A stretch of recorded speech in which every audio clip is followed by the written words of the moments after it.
Kubota's running with the big boys. Red ants are invading Queensland. And is baseball having an identity crisis? Welcome to Friday on the Fly, the one and only show where I make Tomas nervous. Anywho. Not all the time. Not all the time. Yeah, I just bring up some serious topics once in a while, and I think he probably gets a little nervous. We brush on the edge of controversy, which is fun. Why do this unless if we're going to be controversial? Right. No point. Speaking of Kubota running with the big boys, if we want to run with the big boys, we got to be controversial. Somewhat true. Yeah. I mean, otherwise we'll be boring. So it's August, right? It is August, yes. So happy August, everybody. And we're rolling right along. It's Friday, and it's our 13th episode. I made sure to point that out yesterday in our emails. But Friday on the Fly's 13th episode. So be that whatever it may. Mm-hmm. Yes. That's not May, it's August. It's August. Oh. Have one of those old man chuckles at a dad joke. And there it goes straight down the toilet this week. Yeah. It usually takes us about 2 minutes to actually get going here. Oh, jeez. With anything of seriousness. Yeah. So this first article we've got from AgWeb. Nice transition. Kubota unveils their M8 tractor series this week, which was pretty exciting news. On the ag equipment front, Kubota's constantly moving towards that higher horsepower equipment, trying to capture more of that market, and this is the next step for them in doing that. Yes. To quote the vice president, this M8, that's not quoting him yet, but this is quoting him now, it will be the perfect tractor for a 16-row planter, a 1,000-bushel grain cart, or for some light tillage and general work around the farm. That's Todd Stuckey. Is that how you say his name? Got that one right today. That's 1 for 1. Anyway, like I said, senior vice president of marketing for the company. And of course, anybody who's, marketing for a company is going to bolster, the very top end of what this thing can do. Sure. We'll see what it can do, and maybe it'll be able to even do more than that. We don't know yet, but yeah, he's claiming at least a 16 row planter, and it looks like it's going to be pretty useful. And this is a big deal because, Tomas, we were talking before we started, Kubota is really, at least in my mind, it's much more global in its horsepower range than, say, Farmall of Case IH, right? Sure. It's very competitive in that low horsepower range, and it's in Asia, it's very dominant, being a Japanese-based company and such. So it's going to be interesting to see how that transfers into the higher horsepower that they're getting into. What are your thoughts? Yeah, where does the line of the practices that you can use this for?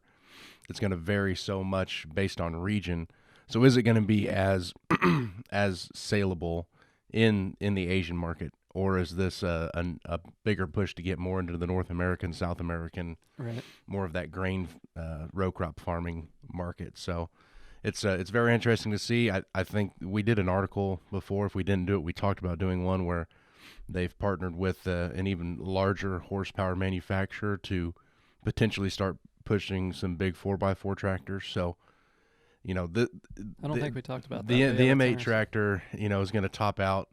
They've got two different models, 190 horsepower and 210 horsepower. So that's engine horsepower. And that's still on the low end when we think of traditional horsepower on the large row crop farms here in the Midwest. Yeah, you have a mid-tier Magnum that's already getting 200. Yeah, right? The Case IH mid-range Magnum kind of falls into that horsepower range. So it's still not the top end, what we think about, but your reference to that global perspective is this is going to be pretty top end for a lot of production agriculture across the globe. Yeah. So it's continuing to move in that direction. The picture they have on here still has this tractor with a loader on it, which I think is there's another fitting. One that they didn't include in this one, where it does have the duals in the back and no loader. But what were you gonna say though? They're pretty fitting. No, just it still has their identity of Right. we are in the livestock market, the hay market, Yeah, I guess the that's true. smaller farm. You don't really think of a Kubota without a loader, do you? I Not guess I've not not. In really. my mind, when I do think Kubota, I think that smaller unit with a front loader on it. And Hmm. yeah, Even at 210 horsepower, and you don't see many mid-range Magnums with yeah. loaders on them. On Do you the Case think? IH brand. Do you think this will appeal more to? And I honestly don't know how many guys are like this anymore, but to maybe the cattle farmer who has small acreage that they use for silage or for whatever else. Do you think that this is going to appeal more to them, those guys, where that this is kind of the tractor of the farm, the highest end that they have because they really don't have need for a higher end Magnum or a Steiger? What are your Right. thoughts there? Do you Yeah, think that's where this it can appeals? definitely be competitive in that market. It depends on where the price point's at, and we don't know Right. what the price of this tractor is I going to think be. they gave it, didn't they? No, they gave a comparison to what the Estimation or M7 was a few Oh, years gotcha. ago. Yeah, 175,000. Right. But they're banking, it explains it in this article, they're really hoping that orange paint color, a lot like John Deere with their green, is going to sell this equipment. Yeah, So it doesn't really matter the price point. The customer service side, the reliability of the tractor is going to help sell that unit too. I think you're right. The cattle farmer, the sheep farmer, somebody he doesn't need to pull a 30 row planter right. or a huge tillage piece or a 2,000 bushel grain cart. Maybe even Doesn't need a tractor that big. I wonder if even test plot folks that Sure. I don't know. I don't know that universities, world, yeah. but again, they have no need maybe for a 3 series for a Magnum, a 300 horsepower Magnum Mhm. or something. So yeah, anyway, it'll be interesting. There's two did you mention this earlier? There's two main models of the M8, the 191 and the 211 that they pictured here at least. I think those are the only two, right, that are Mhm. in that series. Yep. So the 191 has 190, like you mentioned earlier, engine horsepower, 162 PTO horsepower. M8 211 has 210 engine and 178 PTO. So just slight differences there. But Yep. yeah, two different options. The higher horsepower tractor does have the CVT transmission, which Right, yeah. some people love, some people don't really love. So it kind of fits, all the parameters there. But Gotcha. it's moving more towards that variable speed. Excellent. Well, speaking of moving, let's move on to some international news. We thought it'd be good to actually speak about something happening other than in the U.S. Branch out. We a little actually do have, believe it or not, if you're here in the States, people from out of the country actually listen to us. bit. Yeah. We even have some people in Russia, so we may be conspirating. Who knows, We are going to have a major influence on the 2020 election here. With this Yeah, podcast. we have all of like 2 listeners. So anyway, but we also, speaking of that, we have some folks listening in Australia. So we're going to hit some, what looks like to me, some important news in Australia, especially if I was in Queensland. Red ants, Tomas, what's going on? Yeah, so ABC News has an article, Biosecurity Insider warns fire ants spreading past southeast Queensland detection zones. So fire ants are a huge concern in Australia, and they are spreading at a rapid rate. And just like we've Rapid isn't even a big enough word for it, I don't I think. know. Because they're just, they're taking over. And this reminded me of a lot of our feral swine I was just articles. going to say that, yeah. Because the debate is, the point of this debate is exactly like that debate was for the Missouri swine article we did, feral swine. And that is the controlling agency, the folks trying to get a handle on this, are battling those folks who, such as farmers, who are saying, you guys have no control on this. And so there's the dispute of like, our methods are working. It's the exact same thing. Mhm. One side saying, yeah, our methods are working, we're doing better. The other side is saying, you guys have no idea, like you're being completely dishonest. Look at this outrageous invasion of these ants. There was mention in this article of them even making it onto playgrounds and such. And just, if you don't know anything about red ants, I'm sure you do, but these ants, specifically these, sorry, I said red, I keep saying red ants, it's fire ants. I messed that up at the very beginning, didn't I, Tomas? They'll No, get that's it. Fire ants, though, they can kill large prey. So they mention in this article they enough of them they can actually kill a calf, which would mean they could kill a small child. There's even a picture in this article, so if you do look up this article, be ready to see a pretty nasty picture of a fellow's arm who's been bitten by these things, and his arm's just all swelled up all over. So it's not just a matter of like of soil destruction or anything like that, though I'm sure that's a big part of it because these guys have great underground networks, their nests and such, but it's really a safety concern, especially. So any thoughts there, Tomas? It's just very interesting at the bottom of the article. It talks about it is the exact same argument as the Missouri hog, and there was a national task force established in 2017 with a $410 million budget to eradicate these fire ants over a 10-year period. $410 million to eradicate ants. And it's not working. Yeah, and it was funny. I couldn't help but laugh because it says at the bottom here, and we should probably give props to, well, you said ABC, right? I forget who the author is, though. But anyway, at the bottom, they quote one of the opposing folks saying that the program isn't working. And it's just funny because they mention like they spent, quote, they spent a lot of money on, and then in brackets, the helicopter. That's what he's talking about. So they spent all this money buying this helicopter with this, I'm guessing it's, I don't know, some type of tracking that they have on it, whether it's infrared or whatever, to where they can try to pick up these ant nests by flying over and see where they're at. And he says it went around finding warm rocks and cow pats. And I guess I should try an Australian accent. They spent a lot of money on the helicopter. It went around finding warm rocks and cow pats.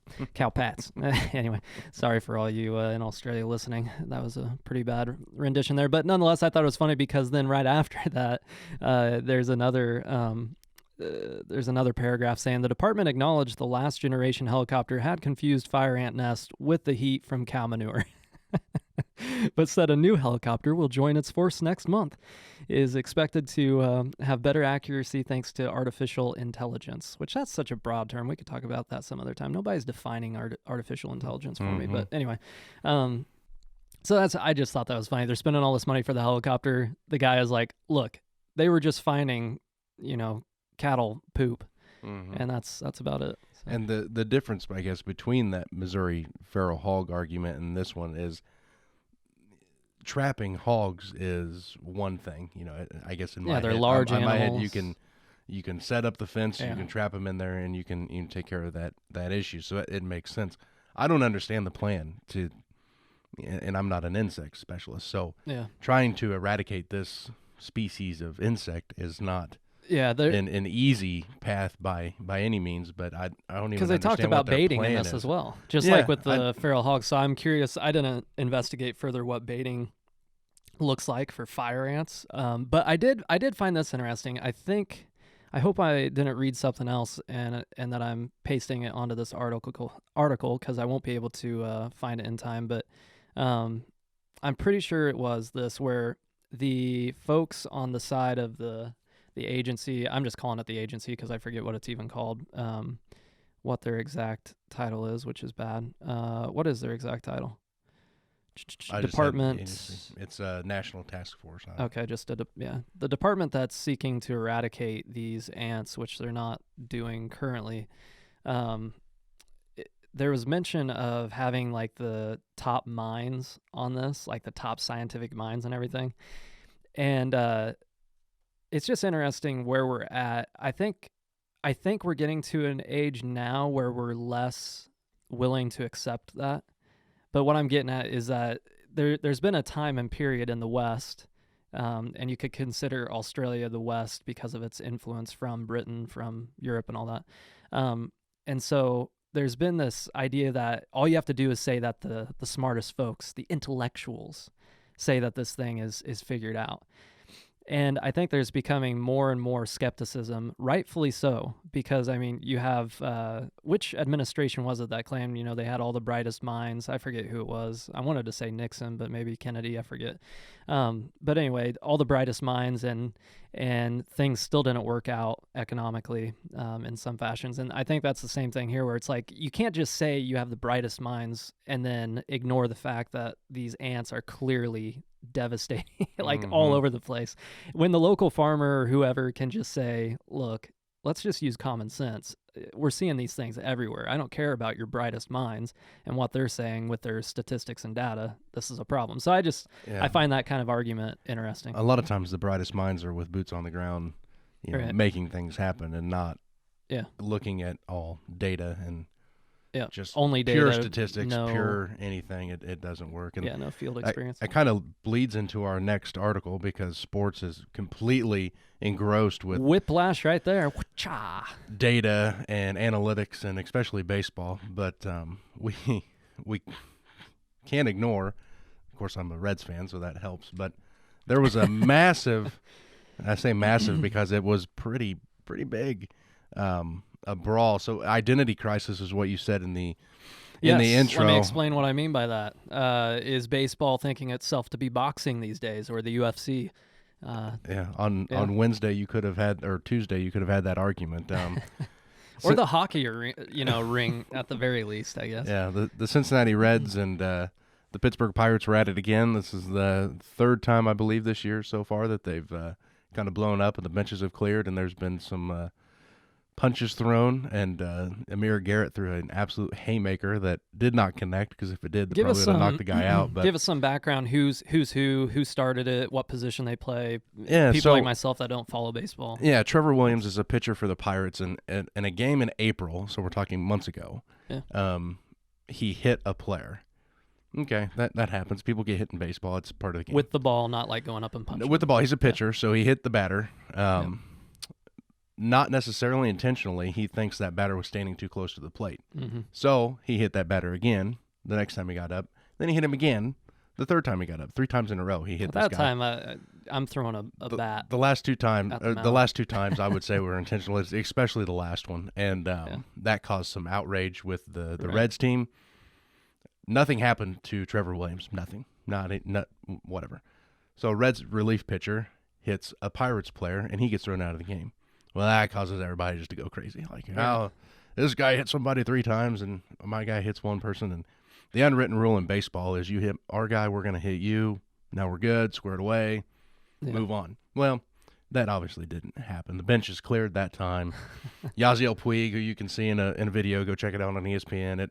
He's a crazy man, and he's ginormous, so nobody wants to get in a fight with him anyways. But he goes nuts. That was in April. And they've played a few times since then with nothing really happening. It's kind of been pretty docile. But then Tuesday night, we get back into a case where, we hit you again. The same guy that got hit 3 times in the game before gets hit. And then he gets thrown behind him, which, you're trying to hit the guy. So the Reds come back, and the Reds throw at the guy. Well, Reds guy gets tossed right out of the game. Nothing happens to the Pittsburgh guy. Yeah. This is my Cincinnati Reds biased view of this, obviously.